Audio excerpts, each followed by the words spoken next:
शाम को बस माया ही जोड़ी।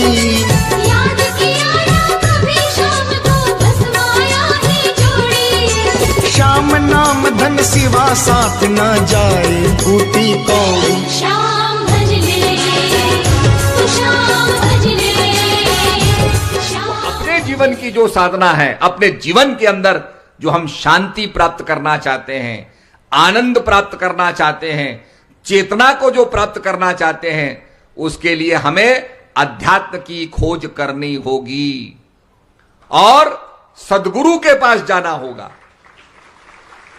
आप उड़िया भाषा पढ़ते हैं तो उड़िया भाषा पढ़ाने वाले गुरु के पास जाएंगे। आप अंग्रेजी पढ़ना चाहते हैं तो अंग्रेजी के टीचर के पास जाएंगे। आप हिंदी पढ़ना चाहते हैं तो हिंदी का जो पढ़ाने वाला अध्यापक है उसके पास जाएंगे। ऐसे ही अध्यात्म को पढ़ना अगर हम चाहते हैं, अध्यात्म ज्ञान चाहते हैं, तो आध्यात्मिक तत्ववेता के पास हमें जाना पड़ेगा। गुरु बिन ज्ञान ना हुए, ज्ञान के हुए विराग बिन, सुखी लहरे हर भक्ति बिन गावई वेद पुराण। हमारे शास्त्रों ने कहा बिना गुरु के ज्ञान नहीं होगा। गुरु शब्द का मतलब है गु माने अंधकार, रू माने प्रकाश, जो अंधकार से प्रकाश में ट्रांसफॉर्म कर दे, उसी को कहते हैं गुरु। और अध्यात्म का ज्ञान सद्गुरु से प्राप्त होता है। इसीलिए मेरा आपसे कहना है, यह सद्भावना सम्मेलन है और हमारे ऋषियों ने कहा सर्वे भवन्तु सुखिनो। देखिए हम यहां बैठे हैं तो भीड़ ही भीड़ दिखाई दे रही है और ये पूरा प्रांगण भरा हुआ है, सिरों से भीड़ बैठी हुई है, दिखाई दे रहा है। अगर हम और ऊपर चले जाएंगे तो ये सारा जो नया भुवनेश्वर है ये हमको दिखाई देगा, और हम ऊपर चले जाएंगे तो हमको ये पूरा उड़ीसा और बंगाल दिखाई देगा, और ऊंचे चले जाएंगे तो हमको पूरा ये पृथ्वी दिखाई देगी। जितना हम एलिवेट करते हैं, जितना हमारा विकास होता है, उतना ज्यादा हमको दिखाई देता है। हमारे ऋषि मुनियों की आत्मा इतनी विकसित हो गई थी कि वो बिल्कुल नैरो माइंडेडनेस, संकीर्णता से ऊपर उठ गए थे। इसीलिए हमारे ऋषि कहते हैं सर्वे भवन्तु सुखिनः, सर्वे संत निरामय।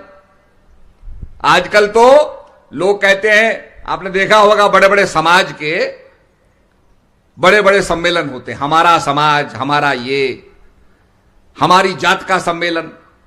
मुझे एक बात याद आई, भगवान ने कहा भाई इस पृथ्वी को बदलना है, कैसे बदला जाए?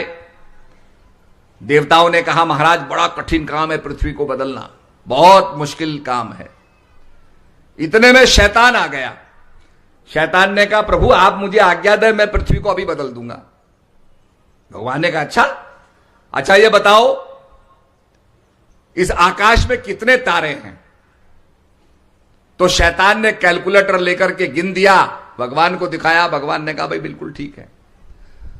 बोला अच्छा यह आदमी के सिर के ऊपर कितने बाल हैं? तो शैतान ने कैलकुलेटर लेकर के वो भी बता दिया। भगवान ने कहा भाई ये भी ठीक है।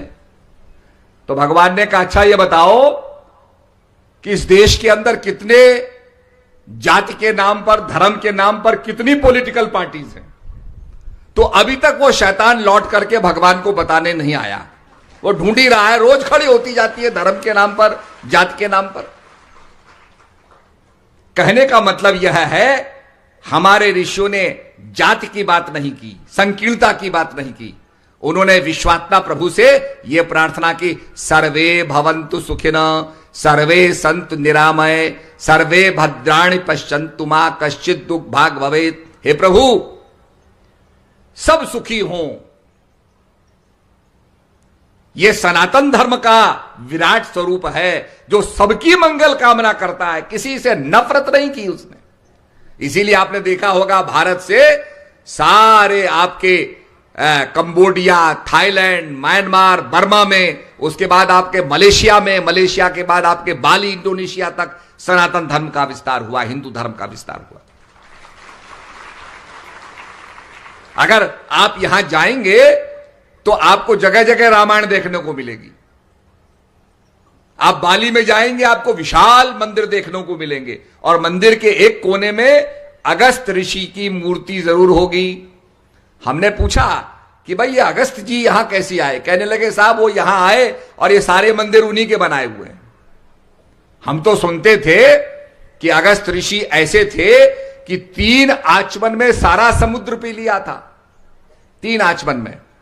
इसका मकसद कि अगस्त ऋषि जो थे वो इतने बड़े नाविक थे, इतने बड़े नेविगेटर थे कि सारे समुद्र के बारे में उनको ज्ञान था। इसीलिए आपने देखा होगा, हम इंडोनेशिया बाली में गए, बाली में वो हमको एक नाटक दिखाने लगे। नाटक क्या था? सीता का अपहरण। सोने का मृग आता है, सीता माता कहती है मुझे मृग का चर्म चाहिए। राम जी जाते हैं और सीता का अपहरण हो जाता है। यह दृश्य दिखाया। और जो मंचन करने वाले थे, कोई रजिया थी, कोई रहमान था, कोई सुल्तान था, वो सब इसका नाटक कर रहे थे। हमने कहा भाई ये तुम कैसे जानते हो? कहने लगे जी ये हमारा इतिहास है, रामायण हमारा इतिहास है और धर्म हमारा मुस्लिम है। तो हम बड़े अचंभित हुए। वो कहने लगे साहब ये बाली है।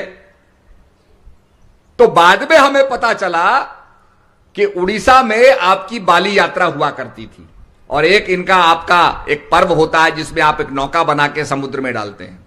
यहां के राजा लोग बाली यात्रा करते थे, यात्रा से व्यापार होता था, और वो व्यापार यहां से लेकर के आपके इंडोनेशिया तक, सिंगापुर, मलेशिया तक होता था। सिंगापुर का नाम आप सिंगापुर कहते हैं, सिंगापुर का मतलब सिंह माने सिंहपुरा, जहां शेर के दर्शन हुए हो उसको सिंगापुर कहते हैं। तो ये सारे सनातन धर्म की जो संस्कृति है, उसका जो इतिहास है, उसी का सारा आपको उल्लेख मिलेगा। तो मेरा कहने का अभिप्राय है सनातन धर्म अर्थात जो था, है और रहेगा, द इटर्नल रिलीजन, जिसका नाश नहीं होता है।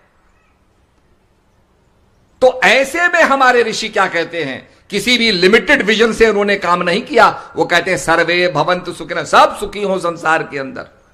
अगर कहीं सुखी नहीं होंगे, कहीं स्वाइन फ्लू होगा, तो वह स्वाइन फ्लू फैलता फैलता, इबोला फैलता फैलता, एड्स फैलता फैलता हमारे देश को भी प्रभावित करेगा। आपने देखा स्वाइन फ्लू से कितने आदमी मर गए। इसलिए उन्होंने कहा सर्वे भवन्तु सुखिनः, सर्वे सन्तु निरामय, सब सुखी हों, सब स्वस्थ हों। हे प्रभु, ऐसी कोई बीमारी ना फैले जो कहीं ना कहीं किसी को प्रभावित करे, क्योंकि मेरा देश भी प्रभावित होगा। तो यह ऋषियों की भावना थी। आज किस भावना से हमको काम करना है? मुझे को एक बात याद आई। एक आदमी ईंटें बना रहा था, तो उसने ईंटें बनाई। किसी ने कहा भाई क्या कर रहे हो? उसने कहा जी ईंट बना रहा हूं, ईंटों को बेचूंगा, मेरे गांव वाले खरीदेंगे, अपना मकान बनाएंगे। वो आगे गया, उसने कहा भाई तुम क्या कर रहे हो? उसने कहा जी मैं भी ईंट बना रहा हूं, ईंटों को बेचूंगा, अपने बच्चों को पालूंगा, पालन पोषण करूंगा। आगे गया, वहां भी एक आदमी ईंट बना रहा था। उसने कहा क्या कर रहे हो? उसने कहा देखते नहीं मैं ईंट बना रहा हूं, और ये ईंट बनाने से मैं अपने देश का निर्माण करूंगा, मेरे देशवासी अपने मकानों को बनाएंगे, मेरे भारत का निर्माण होगा। आज इस भावना से हमको काम करना है कि हम जो कुछ कर रहे हैं राष्ट्र निर्माण के लिए कर रहे हैं, भारत के निर्माण के लिए कर रहे हैं, भारत को आगे बढ़ाने के लिए हम काम कर रहे हैं। तभी तो भारत विश्व गुरु बनेगा। हमारे प्रधानमंत्री जी कहते हैं भारत को विश्व गुरु बनाना है, तो सबसे पहले भारत को अध्यात्म चाहिए। जब ज्ञान होगा तभी तो भारत विश्व गुरु बनेगा। इसलिए भारतवासियों खड़े हो जाओ, उष्टिस्तः जागृत, उठ करके उस अध्यात्म को प्राप्त करके, उस प्राण के ज्ञान को प्राप्त करके अपने जीवन में हम जब उतारेंगे तब भारत विश्व गुरु बनेगा। इसलिए यही संदेश को लेकर के आपके बीच में हम आए हैं। सद्भावना का संदेश है। हमारे अंदर झगड़ा ने आपस में हमें नहीं लड़ना चाहिए।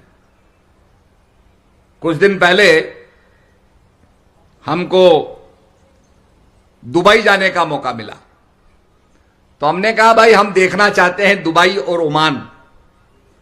तो हमको टैक्सी वाला ले गया, कभी वो ओमान जाता था कभी दुबई जाता था। हमने कहा भाई ये क्या है? उसने कहा जी ये हमको लड़ाने के लिए हमारी बाउंड्री को टेढ़ा मेढ़ा कर दिया। बहुत साल के बाद अब हमें अकल आई कि अंग्रेज हमको लड़ाना चाहते थे इसलिए टेढ़ा मेढ़ा बना दिया। अब हमारे को अकल आ गई है, अब हम कोई चिंता नहीं करते हैं। तो कुछ लोगों का तो ये विजन था डिवाइड एंड रूल, झगड़ा पैदा करो और राज्य करो। अब हमारी समझ में आना चाहिए कि हम देशवासियों को एक होकर के देश को मजबूत बनाना है। भारत माता मजबूत होगी, देश मजबूत होगा। यही हमारा नवरात्रि का पर्व है, यही हमारी रामलीला है, यही हमारा जगन्नाथ की उपासना है। देश मजबूत हो, इस देश की रक्षा करने के लिए भगवान कहां कहां बैठे हैं।